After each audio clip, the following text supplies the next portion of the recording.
Hey guys, and welcome. Hi Celeste, thank you for joining Hello. me. You're welcome. Super excited. Yeah, so today we are doing something different. We are going to be talking about the bow and string theory, and we're going to try and talk about it from a really critical point of view, kind of asking the question, is this still a valid theory that we should be thinking about and using when we're chatting to owners or trying to understand how the body's working? I want to start with saying a few things. Let's lay some ground rules. We're going to be supportive and we're going to be positive here. This isn't about anyone bashing anyone else or telling anyone that they're wrong. Me especially, because since this whole thing has started, I would love to just tell you that imposter syndrome has been a constant thing that I've been struggling with. So I just want to tell you guys that.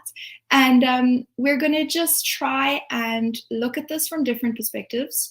Think about it from kind of a training perspective, an exercise and a movement perspective, and what relevance that has for us. I want to encourage you all to join the conversation. We're here to have a conversation, so let's do that. Don't let Celeste and I do all the talking, because we will. So please join in and ask questions, add your thoughts, add your comments. What else are good ground rules for us to have, Celeste? I actually didn't write it down, so now I don't know. Just have a good time. Like I said, Let's have a good time. I don't think either of us have any my saying that I say all the time is like I have very firm beliefs that are very loosely held. And so I think that's a big part of like the conversation that we're having is like it's really okay to have these beliefs that we're playing around with, and we're not out to like disprove anything, but just being more of like questioning it. And I do this with my own work all the time. It's like, but is this still real? Is this true? What do the horses say? Can we expand on it? Can we include more things in it? It's not I think people sometimes get their feathers ruffled when you think that you're going to disprove something. And it's like, it's not like that. It's like everybody would want us to keep expanding on this. So here we are. Here we are. I love that. I do want to say thank you to those that initially commented when I posted the blog about the bow and string theory and let us know that we were missing some information, because we don't have all the information, and we're not positioning ourselves as online pet health to be the experts in our industry and in our field. What we do want to be is the place where conversations happen.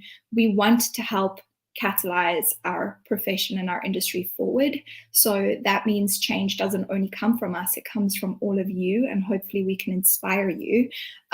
That's kind of our hope. And we want to be building a community where we can share our thoughts and share our ideas. So welcome to everyone who's live. We have quite a few people with us. That's amazing to see. I'm really excited to have you all with us. I'm excited to be chatting to Celeste about this, because we are going to be looking at a core belief, if I can say it like that. This is something that we don't question, we don't think about, and there are so many things in our industry that are this. And I love it when we say, well, hey, is the TENS machine, I'm just going to put like one of our most common modalities out there, is the TENS machine validated, and should I be using it in my patients? I want us to think about that all the time, or not all the time, but regularly question what you're doing, why you're doing it. Is this useful to your patients, or is it, or isn't it? And could you be doing something better? So let's jump in. I think it makes sense to start with, we're talking about the bow and string theory. So the bow and string theory was published officially in 1946 by Slijper, and it says this. Popping it in there so that you guys can see it. The horse has a very flat-shaped bow, which is made up of the vertebral column, its epiaxial muscles and ligaments, so including all the soft tissue there, as well as the bony structure.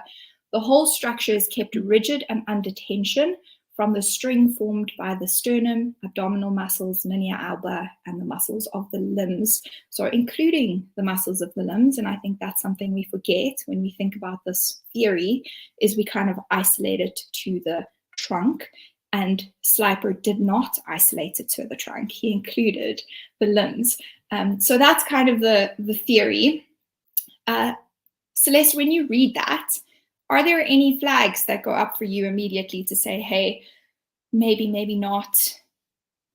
I mean, it's not so much the maybe not. It's more of the, we didn't have the understanding of the fascial lines back then, right? And so it's just kind of including into that.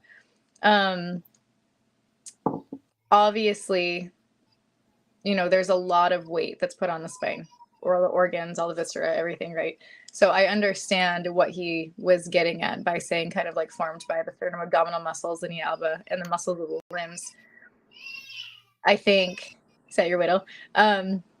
I think that when he said sternum and he was kind of talking about like that area, that the tension, like I understand what he was saying with the tension thing. I think that we have then, like you said, kind of taken it and been like, oh, so core muscles, abdominal muscles versus spine. And like you said, that's not what he said. That's what some of the later studies have said. So when I read it, I see spine, abdominal muscles, and you're just going back and forth in that. But then you go back and you read that and you're like, did he say that though? Like, he didn't say that. And then to your point of talking about the muscles and the limbs, like, nobody's talking about those actually, like when we're talking about these theories. And so it's not so much of like a flag as much as I think that he had fabulous information for the time. And like now we know about fascia, we know a little bit more. But it's more so like, has it been misunderstood? Maybe is the better question. I think that's, misunderstood, misinterpreted, misshared. Because have we, I mean, this is, researching for this is the first time that I actually saw this quote out of his publication, and I could not find his publication from 1946. So I don't have that original. I don't know where that is or what that looks like. I would have loved to look at that and to read that, because it's really good to go back to the original. But I so couldn't if anybody find knows it. how to find it, let us know, because I'd be super curious to see that. That'd be really interesting, yeah. Because the kind of visuals I did I did prepare a few visuals for us, and this would be what we see when someone is referencing the bone string theory. Then generally they're using this visual, which is supposed to have come from that publication. I don't know. And then sometimes they share this visual as well. So this one comes from Renee van Vieren in 2006. Yeah. I have the reference up here, which was a bad place to put it. So this one shows us a little bit more of the structures and the soft tissue, but it's not including the legs. And this one kind of only gives us an idea of the forces, and again doesn't include the legs. So not enough information. And then if we do include the legs, so if we're thinking about these visuals were kind of my interpretation of the information I had on the bow and string. So we go ebaxial and we look at the abdominal stabilizers essentially, and those kinds of muscles. But again, I didn't include the legs because I didn't actually look at the original quote when I was writing this.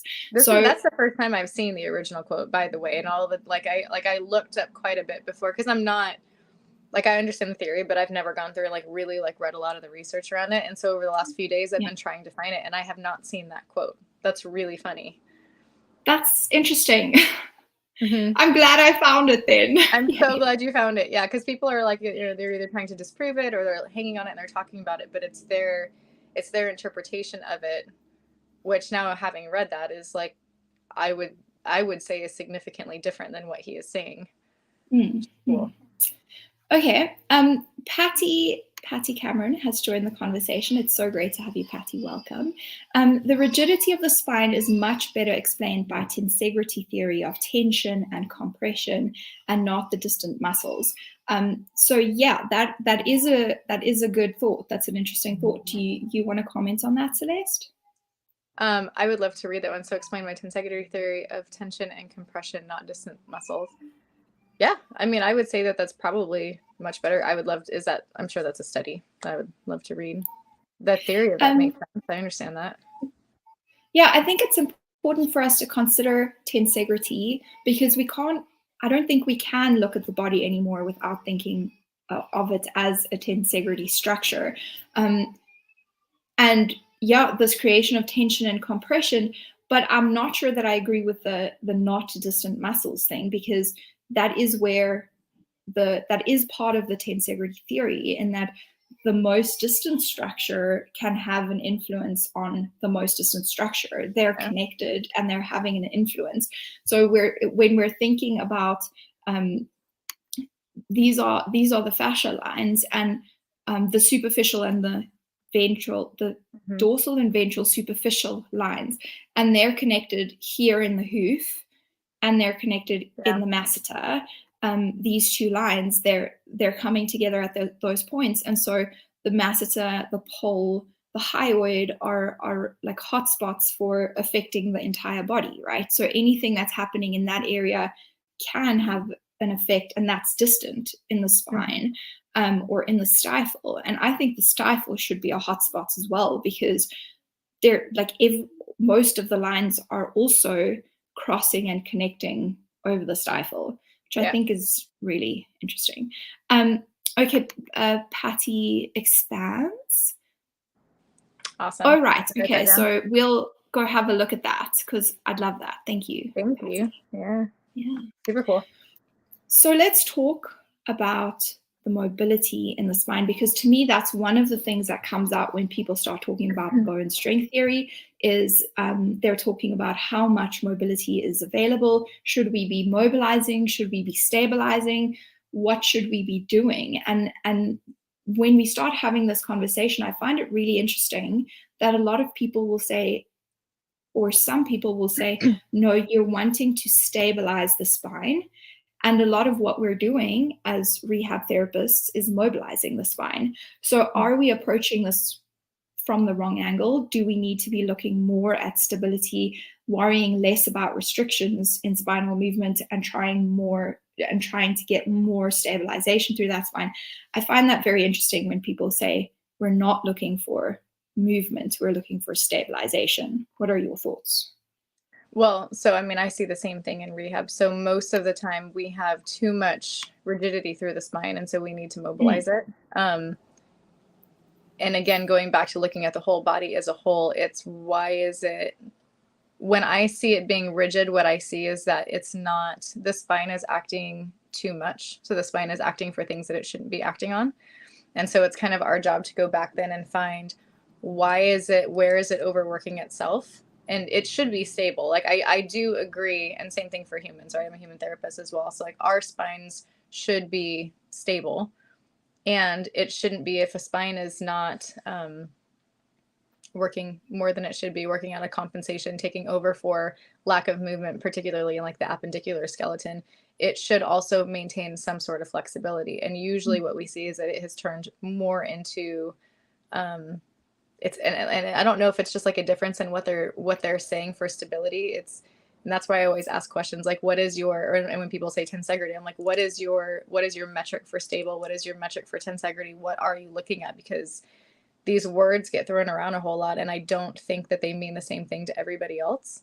I don't think that you would argue that the spine needs to be stable, but what you're finding in rehab is that it's oftentimes too stable, except for in those few cases, like, you know, there's some EPM cases or some neurologic cases, particularly in the lower lumbar, that we do want to strengthen that. But more often than not, we're trying to get more flexibility through the spine, increasing the stability of the appendicular skeleton muscles, and then going back so that the spinal muscles can actually, like the core spinal muscles can actually be truly stabilizers. Does that make sense? I feel like I went like, I think no, I think you've got it, and I'd love to add, my thought is that you know, we are generally wanting to treat restriction in the spine, because when we're looking at patients that have dysfunction, that have whatever is happening in their body, there's some kind of dysfunction, we end up with restriction in the spine, in the normal mobility that should be available there.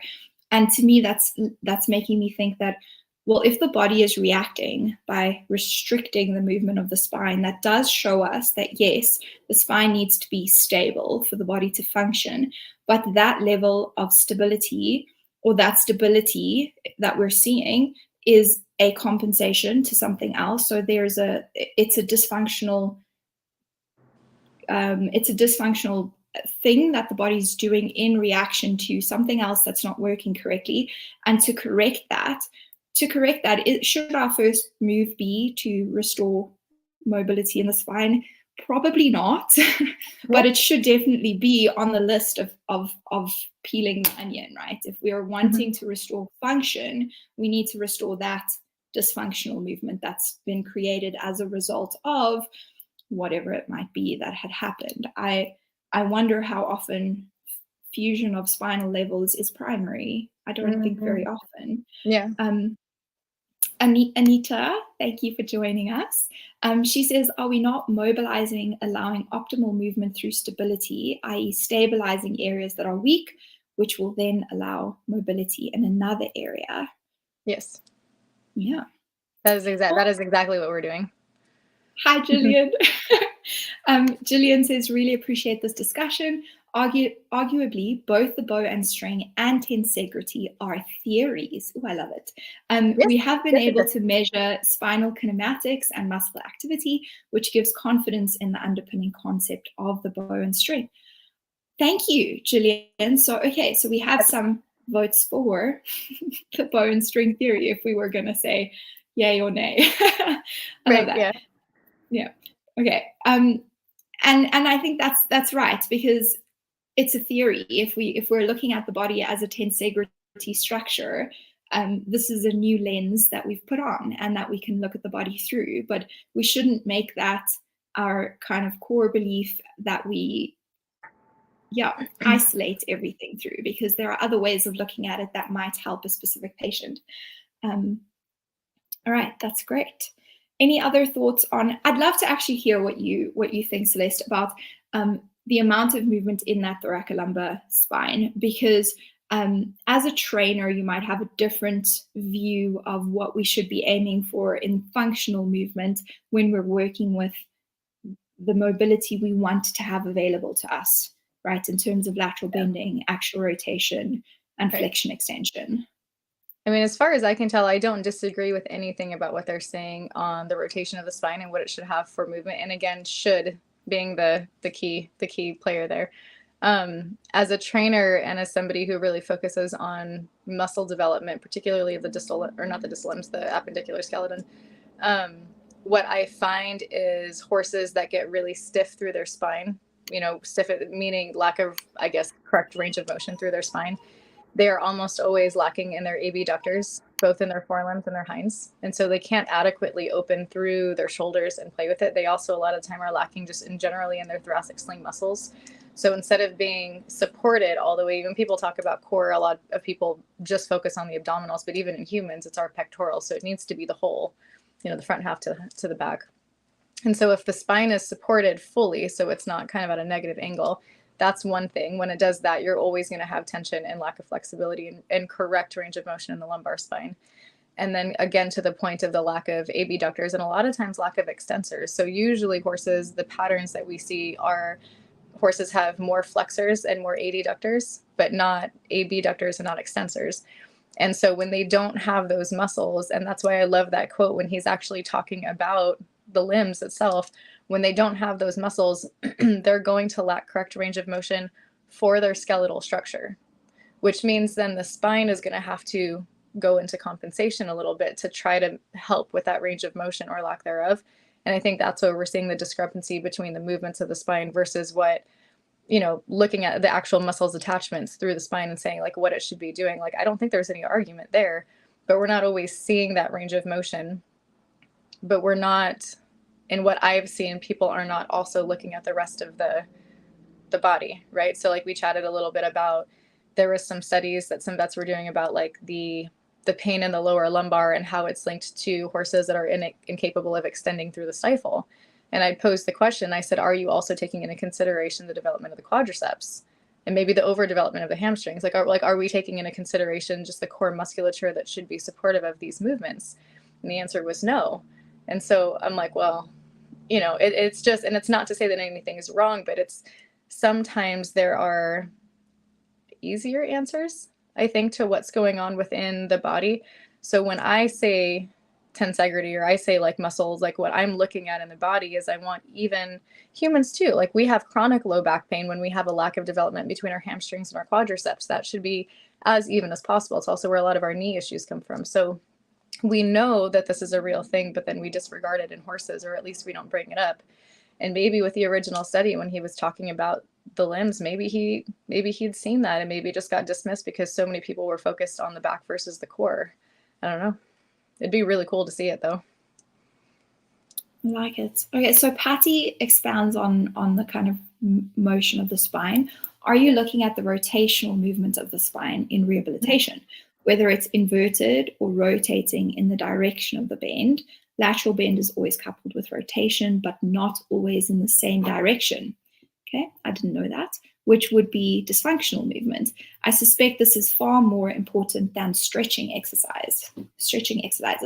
I really want to talk a little bit more about that, because I think this concept is something we don't understand. I mean, me as a physio, I'm only starting to understand it because I'm coming into training and trying to look at what is the rib cage doing and where is it, where is it rotating, etc. So from that perspective, can you talk a little bit more about that? Rotation and lateral bend coupled together, and how we see that in horses' movement, potentially how we can help facilitate that. Are you asking Patty to expand on it more, or me? Yes. Okay. I was like, I would let Patty expand on that one more. No. Do you have thoughts on that? Do you look for that? Because like I say, it's not something that I fully understand. I didn't actually know that it could be inverted, that you could have rotation in the opposite direction to the left, like not supporting the lateral bend. Horribly dysfunctional. Yeah. So to put it in like, what does that look like? So as like a trainer rider, so what that looks like or what it feels like. So when I'm riding horses, and again, I'm more focused on like range of motion through the limbs, but when a horse is going around a circle, the spine should be able to rotate. The outside shoulder should be able to open up, allow for the rib cage and the spine. Everything should move kind of evenly that way. There are some horses, and the way that I kind of, my lens of treating it is it feels like the actual deep muscles, like the ones that she's talking about, are developed incorrectly. And so sometimes horses that, for instance, have not had access to their right shoulder for a really long time, they're tracking left, they should be able to step in the right shoulder. If they don't have access to the right shoulder, for whatever reason, typically lack of abductors, but sometimes it's like birth trauma, maybe it was a distal limb injury, that shoulder atrophied a little bit, and nobody really caught that. So the horses were kind of falling in. Over time, what happens is some horses will start to swing out their haunch instead. And so their hind limb will go outside of the track of the front limb. And so it's like, I call it fishtailing. A lot of people call it fishtailing, but so they swing out that way. And what happens is the spine starts then rotating in the opposite direction of the bend, and not through the whole thing. Usually it's like the front half will, and then it'll start to rotate to the, and it is awful. It's awful. It's one of the most, like, it makes my insides become my outsides when I feel or see a horse doing it. Because it's like, it's one thing to, and then those same horses, sometimes if, and this is why I will say that the spinal muscles at some point have gotten developed that way, because a lot of times, so it's a neurologic thing sometimes when horses will fishtail either direction. So we'll see a lot of EPM horses that will do that, lack of stability through the spine. These particular horses, and I think, correct me, Patty, if I'm wrong, if this is not what you're talking about, I apologize, but that's what I'm interpreting and what I feel as a trainer, is those horses, those muscles are now developed so much into dysfunction. So tracking left, they'll fishtail right, but tracking right, they'll be like chronic haunches in. So that bend is only to that direction. Does that make sense? So it's the way that those muscles have developed to make up for the lack of correct range of motion. Again, going back to what was the root cause? Why is the spine over using itself like that, right? And so years ago, when I would ride and train, my trainers would be like, okay, so when horses go and swing the hind limb outside rein, keep them straight, get them straight. And now when I feel that, I can feel, again, my belief system, right, wrong, or indifferent, is that those spinal muscles have now developed that way due to the lack of ability, or due to the lack of abductors in that right shoulder. So I'll slow my horses way down. The moment they start to fishtail, I'm like, they're going too fast to where their muscles can support. I slow them down. I abduct into the right shoulder. I get those muscles straight. I get the spine as straight as possible. And then I will release them forward from that place. And that'll be most of the time the horses can only walk, will only do this for like maybe 10 or maybe 15 minutes, but usually even that's a lot per day. And it's just this slow integration of getting the spine straight and then strengthening it, even if it's only 2, 3, 4 strides, of getting those muscles moving again in the right direction that they're supposed to be. But it is crippling painful for the horses. You see a lot of times that horses that blow up for no reason, like in dressage tests, so they're going around a corner, almost all the time, if you watch them, at some point they'll fishtail just enough that that spine goes out of integrity, and it's just bam. And right in that area where those muscles will do that, most of the time you've got the lumbosacral plexus around that area. So it, you know, very well within the realm that it could be sciatic that's causing them to do that, because if it pinches down over that, it's game over. So that's an interesting one. That same pattern also I find in string halt cases. So I'll have string halt horses that'll, you know, those steps where they're really snatchy and it like pops it up. And then the moment you get their spine straight, then they're completely sound. And it's like bam, bam, bam, bam, bam. It's really fascinating to watch. So there is a component there with the, this, we're just going to go off on this. Sorry, I just went like way off, but there's a component with that spinal twist and the nerves, the nervous system. Okay. This is throwing some ideas out for me with some of my patients. So I like it. Thank you.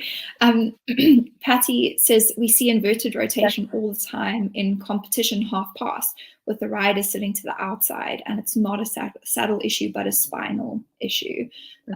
Yeah. Okay. A lot of times in canter pirouettes too, the rider will be, what does Catherine call it? Counter spiraling.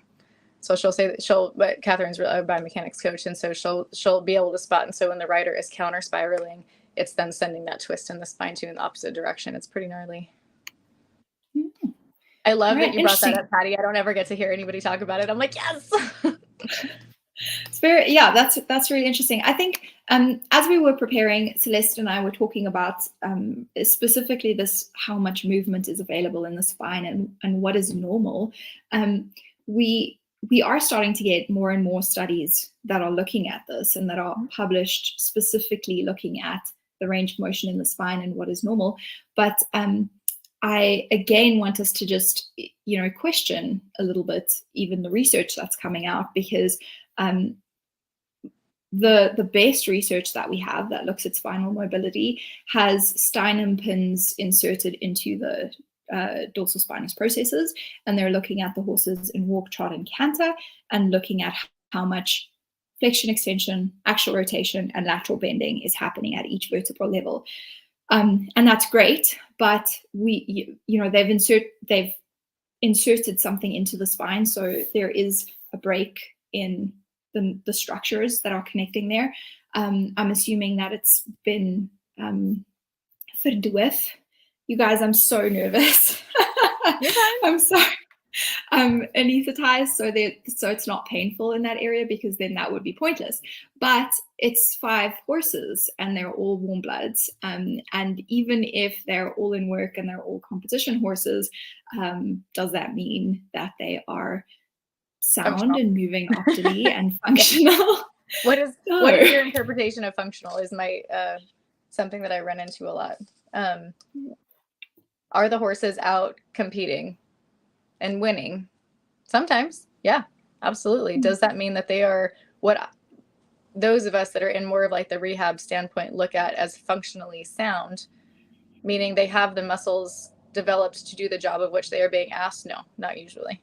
It's completely bypassed. And so to that point, like with the study, and this is something that I really enjoyed. So I was at that big convention this weekend. We were talking about studies, and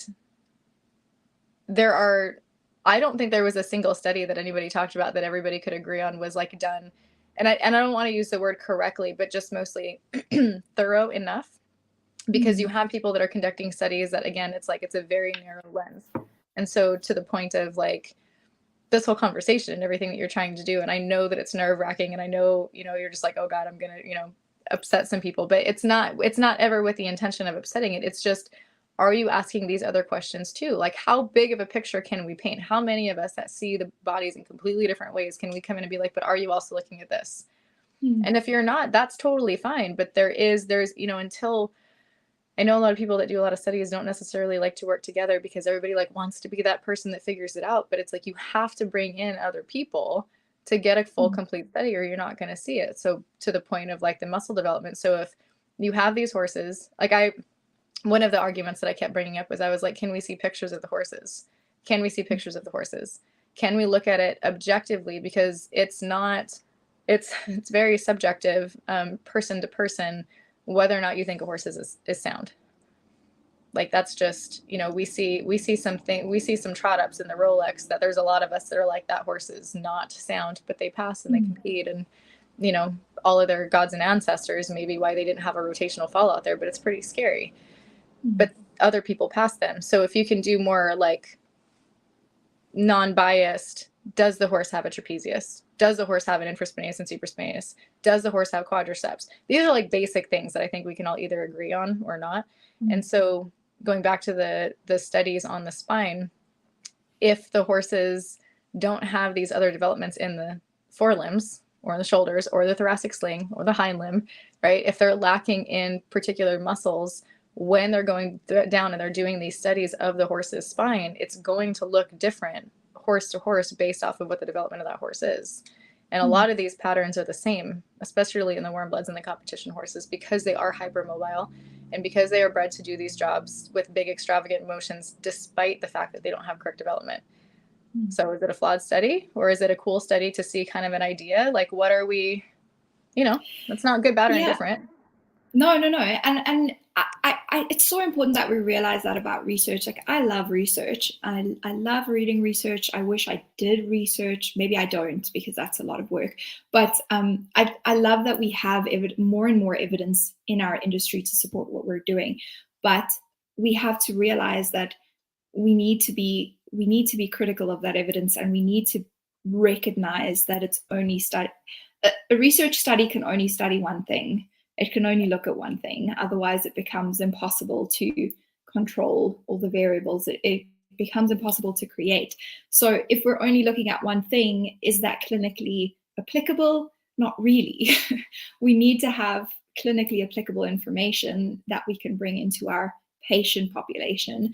And that's important. So Gillian, thank you. I love that you just know which studies I was referencing off the top of your head. I also love to point out, just to point out, they are both theories, because they are. Yeah. All of this is theories. That's it. Patty, it's great to have you with us, honestly. So I love this next point that you raised, back to the old bone string. The ability of the lower line to stabilize the upper line has been shown to be not legitimate based even on the relative size of the muscles. The underline on dissection is relatively very thin, so it can't possibly have much influence on the hugely thick upper line. I really like that point, because I think there's quite a bit that we can think about here in terms of the size of the muscles, where they're lying, what they're doing. Celeste, do you have any thoughts on kind of that discrepancy? If we look at a cross-sectional area at the level of T12, the amount of back muscle versus the amount of abdominal muscle, right, there's a huge difference. Do you have any thoughts on that? I think, and again, going back to I really would love to read his original study and what he was talking about on that. So was that what he was referencing for sure? Or was he trying to basically say the strength of the underside kind of dictates the flexibility and the strength of the dorsal side, which we know that, right? So come on words. Equitopia did that tag team study with UC Davis, and they took a horse in. It's a really cool study, beautiful images. And they took a horse into stocks, and all they did was a little bit of a sternum belly lift before and after, same horse standing there, everything was the same metrics. And the before and after of the flexibility of the spine and the spaces between the vertebrae was huge, huge. So you can't argue that the strength of, whether we're talking about the sling, I think the thoracic sling is a big thing. So I think that if you have the strength of the sling and the strength of the core muscles, all of the fascial lines in the way that we know is connected now that he didn't know back then, I don't think, and again, this is not disregarding the study that you just said, but I don't think that there's a way to argue that the ventral isn't very important to the strength and the flexibility, because we see it all the time.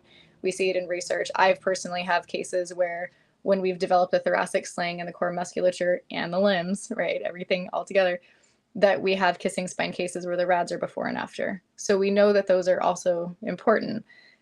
But when you're going through dissections and you're looking at the muscles and you're kind of playing like point by point off of what we think he was saying, do I think that's true? No, I would agree. Yeah, it's interpretation, I think.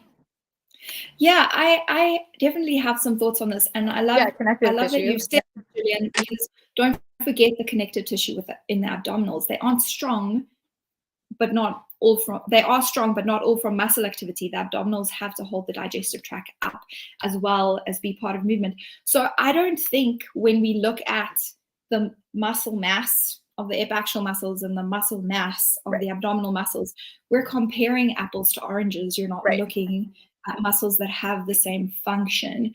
They have very different actions and different ways of activating and different ways of functioning and moving. So we're not comparing the same thing.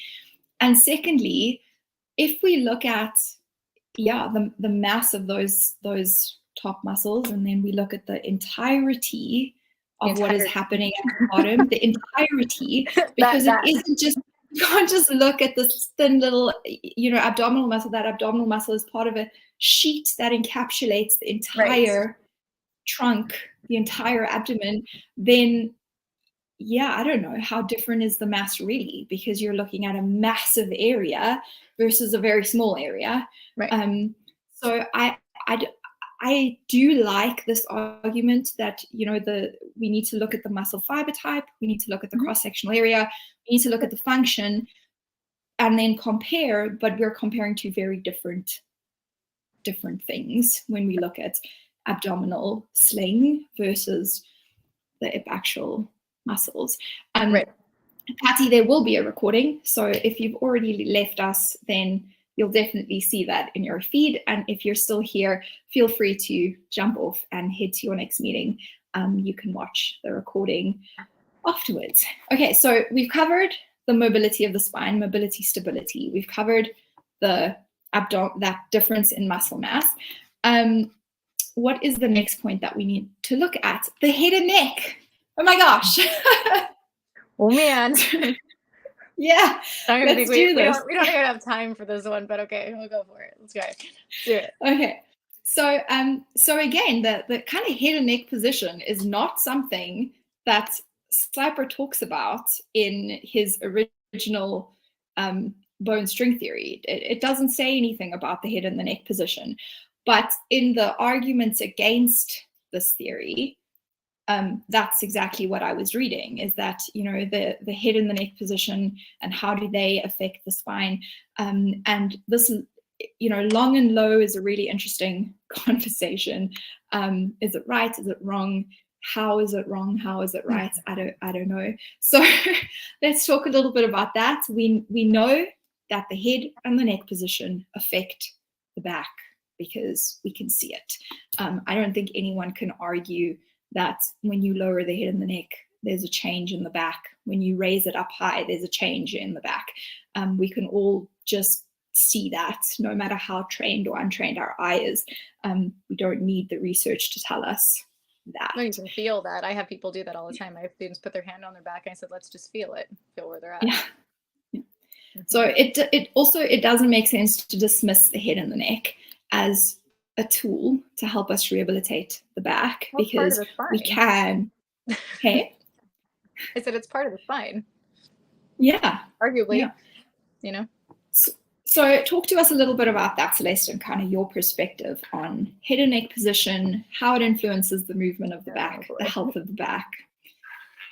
Well, I think long and low, when done correctly, one of the things that I think is commonly misinterpreted is that they're viewing it more of as a stretch, when really it should be, when done correctly, it should be done more as like an eccentric contraction, which is different than a stretch.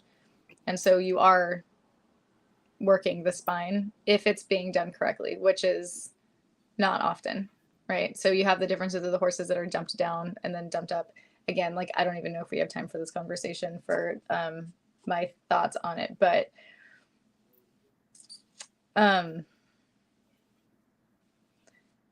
every horse's development is different, and you have to go off of that horse's development in order to access certain parts of the body. So for humans, I'll try and make this relatable to humans. For humans, so I just had a baby last year, right? Which if there's any moms on here, when you have like, when you've given birth, like you have this like, I shouldn't say moms, but like if you get, because I know you adopted your baby, but like you have no core, and it's kind of like the Looney Tunes where like there's just a hole there. It's like we laugh and call it an organ snow globe. Like there's nothing there. Your core is gone. You have no stabilizing. You're just done for. As a professional athlete, I have like I do pull-ups, and I do a lot of like I have a really strong core. Like there are certain things that I do: surfing, kayaking, horse jumping. Like I have good core. When I don't have a good core, I cannot do the same muscles or the same workouts and the same exercises and the same competitions that I can when I just had a baby. Those two things it cannot happen. You have to slowly rehab. So I have to start like lying flat on the ground and just talking to those muscles and trying to get them even talking again. And then these slow integrated movements from lying on my back to maybe being on all fours to then being on two to then dynamic. There's a whole process through physical rehabilitation that you have to go through to get your muscles back online in order. And then as the more developed they are, the more advanced your movements are. I have a point to the horses. When people are talking about head and neck placement with the horses and with the back, one of the things that it makes me want to pull my hair out is the arguments around like long and low or absolute elevation or where to put the head and neck in order to like lift the sling or lift the back. And all of it is subjective because it depends on the horse. So if you have a horse that doesn't have a developed sling at all, that doesn't have that has a negative angled spine, right? Like we can see that it's completely dumped down in front. That horse's head placement should be low for a while to get that access online. And then as the horse develops, then those horses can get a higher and higher headset without impacting the back in a negative way. And so when people are really arguing for this long and low and then the stretch up, it's one of those, like, again, you have to go in and start asking questions like, well, what horses are you doing it on? What does their development look like? What does their spine look like? Neither is wrong, but both of them, when done to an extreme, can be wrong. It just depends. Like you have to be looking at the individual horse and the individual development of the horse. Are they ready? Are they not? And so is long and low good for the back? Yeah, I think stretching down occasionally and doing a really good, solid, balanced eccentric contraction over the back is really good for it. Should the horses be there all the time? No, because the back shouldn't be an eccentric contraction all of the time. You know what I mean? Like there are so many variables to it. You know, is the horse loading in its pole the entire time that it's dumped down so that it's on the forehand, or is it balanced in the sling while it's going down? Is the brachiocephalicus off so you have access to the sling? And is the psoas, or is the psoas seized up and holding everything up? There's a lot of variables to that. Yeah, I think that you have summed it up really nicely in that every horse is an individual and we need to look at where they're at, where is their starting point. And then the extremes should be avoided. And the other thing that I've kind of been holding on to is that you don't want to maintain one position for an extended period. You want to be changing that position. You want to have movement, and that movement includes a little bit lower, a little bit higher.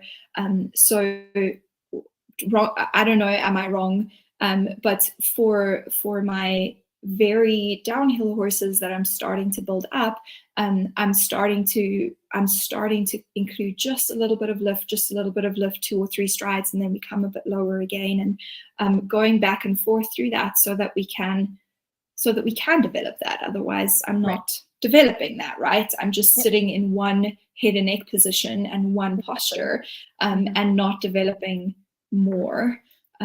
Yeah.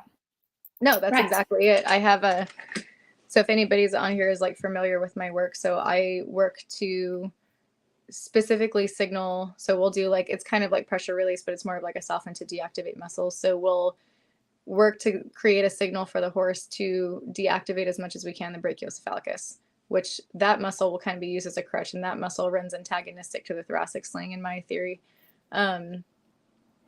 So when people will watch, a lot of the time we're teaching the horse to soften and lower in the beginning because they want to crutch and put their head up. And so then the question is often posed, well, when do you lift the head? And it's like, well, so it's called pillar one.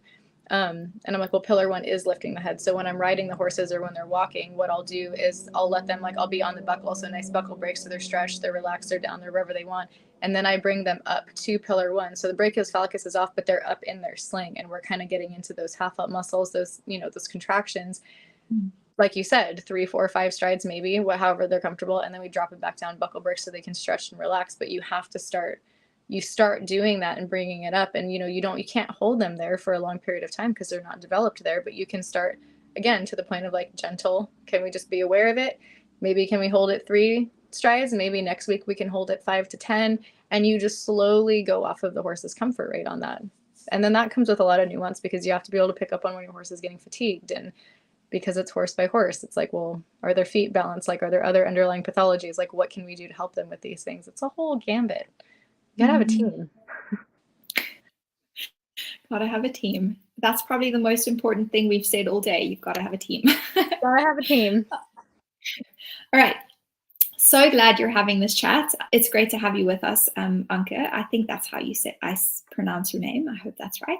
Just wanted to say that the whole point of scientific method is for the results to be either repeated or disproved, with the amount of information out there, and bring contribution to every day. Sticking to one way of thinking is difficult, irrational, and dangerous. But where we should be open-minded to new ideas, we should also be wary of, for example, translating everything from human modalities to use on horses. Absolutely. Yeah, Absolutely. We were just talking about this before we got on. There are, and it's hard. Like I'm working with a lot of vets and a lot of different research things. And one of the things that is tricky is there's not a lot of research in general. There's not a lot of research in the human realm either. And so most of the studies, if you dive into almost everything with the horses, most of the initial studies that they're coming off of are human. So there was one that we're talking about where like how to stabilize, like some theories on how to get some really good core stabilizing muscles with the horses. And they were mimicking it off of the human studies, off of the core stabilizing of humans, and how if you have a horse that does correct balance, if you have a human that is doing correct balance strength training, not only are you really well, developing the body, but you're also preventing injury, because in a well-balanced, strengthened body, you should be able to do, to your point of like having optimum range of motion all over, you should be able to do that. And so then they're mimicking these studies on horses, which again, in theory is correct, but the difference being in the human studies, like the theory, the idea is correct, but in the humans, when you're doing that work, you have the opportunity. I've done these things for performance, but you have a trainer that comes in and they touch like in between your rhomboids, and they touch you here and they touch you in your core, and they're doing like touch activation, and they're making sure that you're activating the correct muscles and not activating the wrong muscles while you're training for that balance. Because if just left to your own devices, you might not train the right thing, right? You're going to train a little bit in compensation. So you have to have a spotter there. Same thing for power weightlifting, right? You have to have somebody being like, nope, use here, nope, use there. So you're very, very specific. So when we use these human studies, it's really important that we're asking the question, like, is this going to be able to be transferable over to a more or less non-verbal animal? Can we go in there and see? So we see these changes in the horses, and like they're able to be stabilized and they're able to do well, but then all of a sudden the horses are all towing out behind. That's kind of an issue, right? We have overdevelopment of the sartorius and the iliopsoas, but they're more stable, but the distal limb structure is not in integrity. So which is good or which is bad? But you can't go into a horse necessarily and be like, don't do that, do this, don't do that. You can to an extent, but you have to be very specific. And so it is tricky. And a lot of the time, that's what a lot of people are having to go off of too, as well. So it's just, it's all theories. Yeah, I love that, because a movement can be helpful and it can be harmful, and it can be, the same exercise or the same activity performed by a different person who doesn't know how to look for the nuances. And I think that is so relevant, because if we think about, right, we put horses on a balance pad and we perform a with a rock. Right. I have an issue when we're doing to the horses, because when we are rocking that wither, we are creating movement that they have to stabilize. And when you do that to someone, you rock them on their pelvis and they have to stabilize. Sure, we're having an effect and we're doing something, but I think that the value of that is really limited. We need to have that movement initiated from inside their bodies so that they are the ones creating movements that needs to then be stabilized. And that looks very different. It's very different in how we do it with them, because you can't do that with the horse unless you're very intentional about creating that connection and creating that conversation. And it means we can't do things to them. We can't make them stand on a pad and push and pull them. Right. I mean, you can. It's just it varies. And that's one of the arguments that comes up in the in the rehab circle. Sorry, I'm losing my voice. In the rehab circles that I'll play with is, you have, like, to that point, that's what I would call like almost like directed posture. So you're going in there and you're saying, here's this directed from the human, this directed posture that I want from you, versus, and sometimes that's all you can do depending on the stall rest of the horse, or if the horse is rehabbing from a really gnarly injury, that is all you can do. And so trying to be really mindful and careful, that's fine. But the sooner, my belief is that the sooner we can get that more into that more natural state. So what can we do to, like, if you're trying to activate, like triceps is a big one in horses, like what can we do in their day-to-day life that we can help them activate through there, so that they're doing it through their own range of motion that's more or less correct. And like, we can guide it to an extent, and we can try to help them be straighter, we can try to guide them, but the more movement we can give them that turns into like that the natural posture for the horse, to me seems to be the healthiest. But again, that depends. Like, is the horse capable of doing that, or is the horse on stall rest? And so there's different variations. So when you're looking at studies, like a lot of these guys that are doing that, these horses they're not very well off. So what they're going to do in their lens to strengthen something wouldn't necessarily always be the ideal. But then people will see that and they're like, oh, every horse should go on balance pads and do these exercises. And you're like, well, maybe not really, but that horse should have, And so it's always that, like, ask questions, get the whole picture, like understand all of the metrics. Yeah, Julie, it's great to have you with us. Thank you. Thank you for your comment. Head and neck positioning is so misunderstood and misinterpreted. And you hit the nail on the head there. And it's really what we're talking about with the bow and string theory as well, is, are we interpreting it correctly? Right. And from that interpretation, is it valuable or is it not valuable? And then I love this comment: studies. 2, it makes people focus on one thing instead of reconsider the whole thing.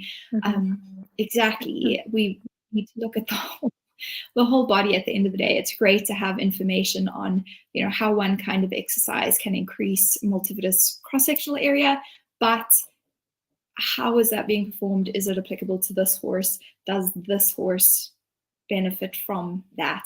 And knowing that, okay, doing 6 weeks of dynamic mobilization exercises will increase the cross-sectional area of multifidus. What is the relevance to the patient? Does that translate into improved performance? Does that translate into improved posture, or doesn't? Because we don't know that. We only know one piece of the puzzle. So it's important to put the puzzle together and to look at the entire picture.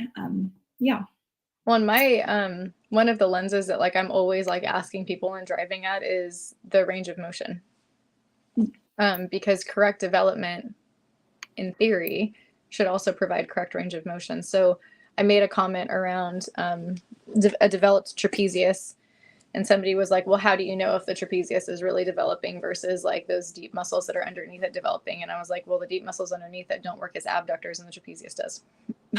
So if my abduction gets a little bit better, you know what I mean? I'm like, so you have to start understanding, like, what ones are you playing with and which ones are you not? And going off of that, like, are the horses extending better? Are the horses flexing better? Are the horses abducting better? Like, playing around with your cardinal range of motion, and then the impact that it has on the spine as well. And the cervical spine lacks correct range of motion a lot of the time. It's very rigid. The fascial restrictions through that are very rigid, and that has an effect on the rest of the spine. So I think that's to me, range of motion is almost king, because that's going to dictate how strong something is versus how something is weak.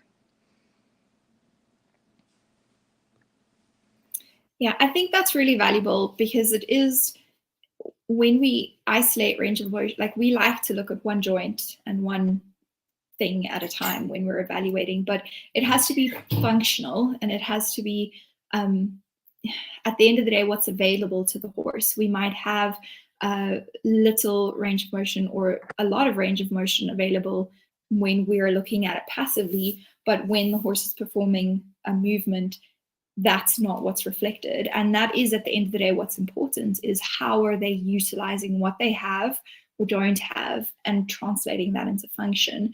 And I think we don't actually, as therapists, know how to really look at movement as optimally as we could. Maybe that just applies mostly over here. No, Turning I them think around that's myself. No, one of the big questions that I ask people, you know, and again, and I'll ask it on here and see if anybody on here wants to throw down on answers, but I'm always asking what are the ideal muscles that you would like to see a horse developed with? And obviously, like, the answer is like all of them, right? Like we know that. But if you were to look at like a functional horse, like an athlete, what do you want to see developed? Truly. And just out of curiosity, because it's like I don't think I've ever had the same answer given to me, which I find really fascinating. And I know, right? And I've been in rooms with some really big people, and the answers always vary. And I find that really fascinating. And so then my argument, myself included, right? My not argument, but curiosity around it is, if we don't know, if we all can't agree, we'll go there, on what correct musculature should look like in a competitive sound horse, what are we going towards? What are we rehabbing towards? Like, we have to know what that full picture is. The Science in Motion has some really interesting articles that I don't necessarily disagree with, but one of the things that he focuses on over and over and over again is rider position on the back and rider position on the back. And again, I don't disagree with that. Like, how we all ride needs to be altered, but I would just like answers and curiosity on, just without the rider, just what do we all agree on that a horse should look like developmentally to be sound to do its job? That's my question for everybody. Everybody throw in. Let's hear. I won't give you mine immediately because let's see what you guys say. But I think that part of why we don't know is because we're so used to seeing dysfunction. Like, I know it's in my dysfunction is normal. So yeah. So I mean, you asked that question, and my immediate thought was, I think that the most often thing we want to develop is the top line, and I think that because generally that's underdeveloped, but I don't think it's the only thing that's usually underdeveloped. It's just the thing we can see and focus on most easily, right? And when you say top line, what do you mean by top line? You're gonna do this to me. I'm gonna do it to everybody, but it's the same thing. So like, everybody's like, develop your horse's core, and I was like, what do you mean by that? And I don't mean that, like, I'm not trying to like put anybody on the spot, but everybody has a different interpretation of what it means, and I just find it really fascinating. And I'm like, wow, okay, cool. Yeah, I think again, I'm looking at it through the lens of dysfunction. So when I'm saying we need to develop the top line, I mean that we need to fill out that area in front of the wither. The neck needs to be a little bit more developed along the top half, the top portion, and behind the wither generally needs to be filled out a little bit more. Strength through that entire longissimus, and then into the gluteals, and probably also into the hamstrings. So that would be kind of my interpretation of strengthening the top line through the lens of it needs to be developed because it's not. Yeah, that would be my thought. And guys, come on. I know. You're like, somebody help me on this. But what's everyone's being quiet, not acceptable. Yeah, because they're all going, I don't know, like, what should we say? And they're like, and again, I'm not posing that as a trick question. I don't think that there's necessarily like a wrong answer. I just mostly find it funny that, and I'm telling you, like, I've been around some real big names, and it varies. And I, you know, and again, I don't think that that's wrong, but I think that I just think that it's fascinating, because what you believe that you're going for functional anatomy is going to dictate how you treat a horse with rehab, right? So let's throw this one out there, because Anke says she'll join in. Thank you. I think for me right now, I would say quadratus lumborum, because I so often see it in such poor condition, either over or underdeveloped. And it's one of those muscles that is a huge part of a whole system, as well as indirectly influenced by outside factors like the saddle fit. So I have some questions. How are you evaluating the health of quadratus lumborum? That would be my first question. And then I think it's weird that we don't talk about this muscle more often, because I know, right? It is significant. It is significant. It is significant. And why are we not having this conversation? Dude, so those that don't know, I have an online nerve release course that I've been teaching, and so I dive in quite a bit to anatomy on it. And what I found fascinating is I could find very little, I mean like very little research, because I was trying to like throw a bunch of like research stuff in there. Very little research and information on the quadratus lumborum. Like nada. Yeah. And I was like, what? Like, how is there not more about this? It's crazy. There's a lot in humans, but again, that's going to be substantially different from a bipedal to a quadruped. Those are very different things. But no, I fully agree. And I would argue that I feel like it's usually overdeveloped, just like the psoas. And I know people are like, well, how are you telling that? Because it's a deep muscle, but it's mostly due to the tension that you feel in the back. And I know that that's completely subjective. But the rotation of the pelvis and how it changes based off of the release of that and the hamstrings, there's a whole pattern there that's just a theory. But usually I would argue that the quadratus lumborum and the iliopsoas, the whole thing, are being used inappropriately to what they should be. I had a huge like aha moment around this muscle when I attended a dissection probably a year ago, in that in my mind, from what I remember when we studied anatomy and we did a bunch of dissections, it's this really thin, it's really small. And when we did this specific dissection, there was this huge, massive muscle, and I had no idea what it was. And when I eventually identified it as the quadratus lumborum, I was just like, what on earth? It's massive. It isn't what was in my mind. Yeah, my whole life is a lie. What is this? It was one of those. Fully. I know. It's the Julie, same. Shame on me.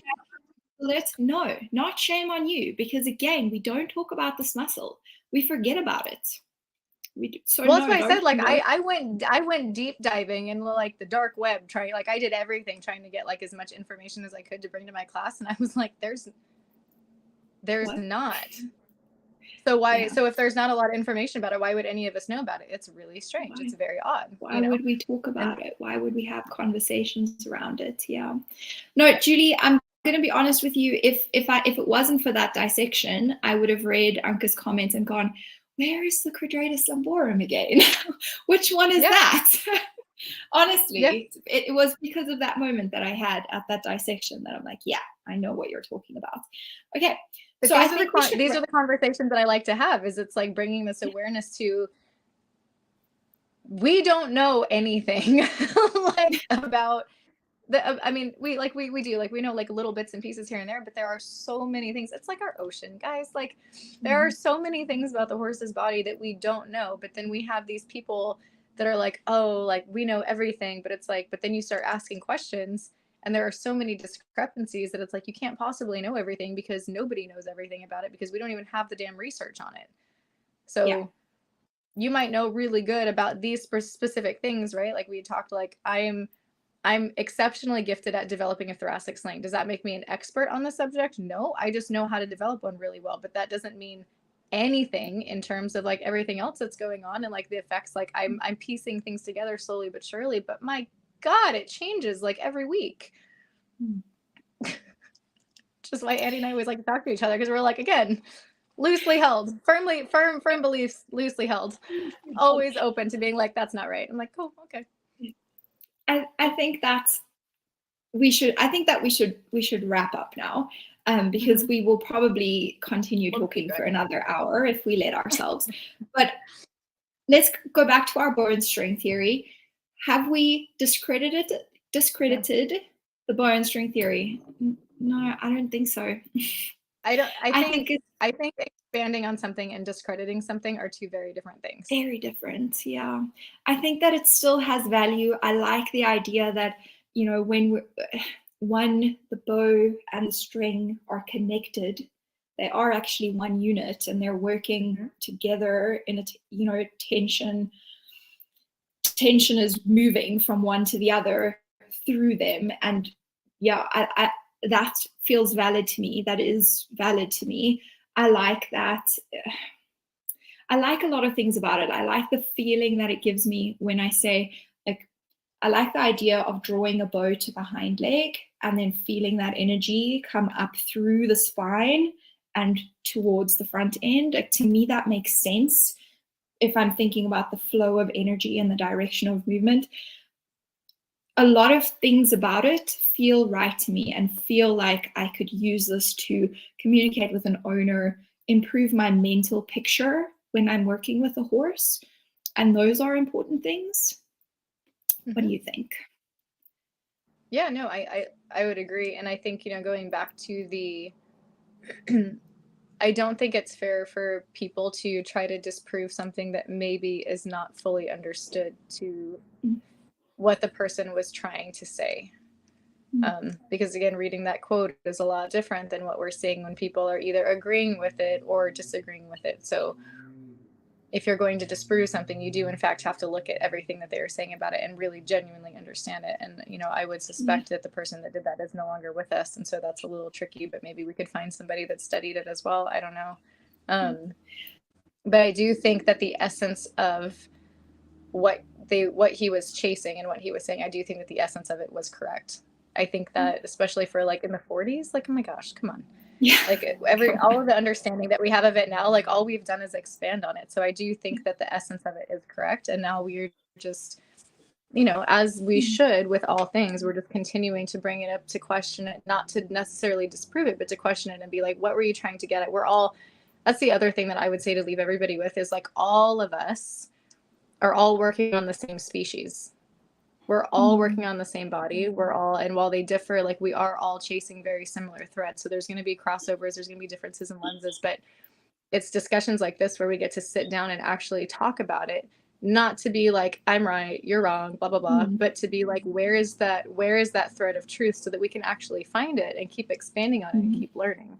And I think that it's beautiful that that's always what you're trying to do is it's never a negative thing. You're just always like, where is the capital T truth in all of this that we can then keep building on? And that's beautiful. Yeah. So thank you for having me. Thank you, Celeste. I appreciate that. Ashley, I do see your comments. I'm not ignoring you. I'm going to come back to them. Anke says, no need to invent a new bicycle. It's easier to build on what already exists. Yeah. And I think that's exactly what this is that there are truths in the bone string theory that we can expand on with the additional knowledge that we have.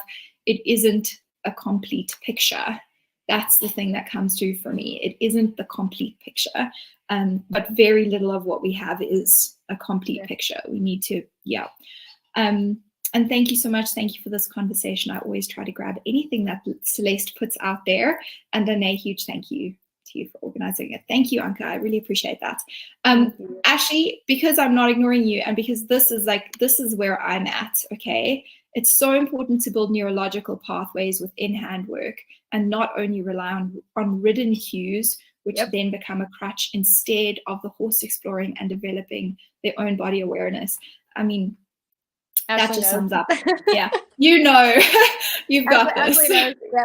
Yep. All of everything that we do, and it, you know, it's the running joke of like, oh, here's Celeste's clinic. She's going to tell everybody they can't ride their horse for a while, and I'm like, it's not that I'm trying to say like not to ride your horse. I'm just saying that they should develop these things in hand first, so they can deal with their own body first before you also add to that equation. You can't just be.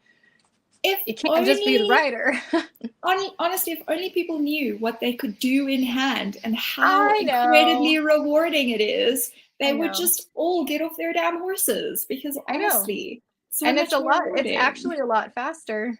Yeah. It's so much faster. And I'm like, I know it doesn't seem like it, and it feels counterintuitive because we're taught like you must get on and you must walk, trot, canter both directions every time you ride it. And it's like, no, just don't.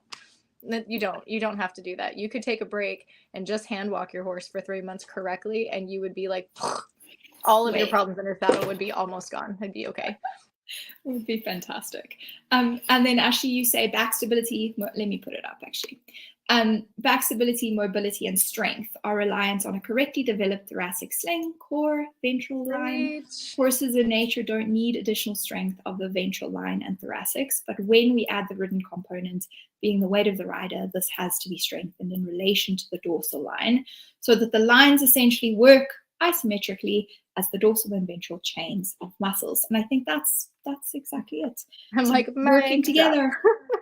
Dude, we don't need, like, where have you been, Ashley? You could have just finished us off right at the beginning. You've got this. Yeah. Mm-hmm. So what's really important to me to add here at the end is that I want to give you all permission to question, just question everything. We don't, that doesn't have to, I'm not critical. That's my weakness when I'm reading research, because I'm just not critical. I'm always just like, oh, what can I do? What can I take with this? What does this mean for me? And to my detriment, because I just that's my personality. I just am not critical. But I can ask questions, and I can try and look for connections, and I can try and look for patterns. So that's better phrasing to me. Give yourself permission to ask questions. Give yourself permission to be wrong. Give yourself permission to not have all the answers. Take some of the pressure off of yourself, because and when something happens, okay, like this, and in the last 2 weeks I've been in agony because I just needed to get this conversation behind me. When something like this happens to me, happens to you, just I actually don't know what the right words are, but it's okay. You can look at it through a positive lens, be excited about the learning that's going to take place. You are not in the wrong place doing the wrong thing. The fact that what you're doing, how you're doing it, is being questioned, that's not really what happened to me. But anyway, when that happens, it's probably because you are in the right place and you're making waves in the right direction. You're starting to bring shifts that are good. So give yourself permission to be in that space. Be graceful and kind to yourself. Super off topic from what we're talking about today, but I think very relevant to us, because we always want to be right and to do the best by our patients. And I think you say something, or someone said something that speaks to that, in that, we can only do the best that we can with what we know today. When we know more tomorrow, we can do better.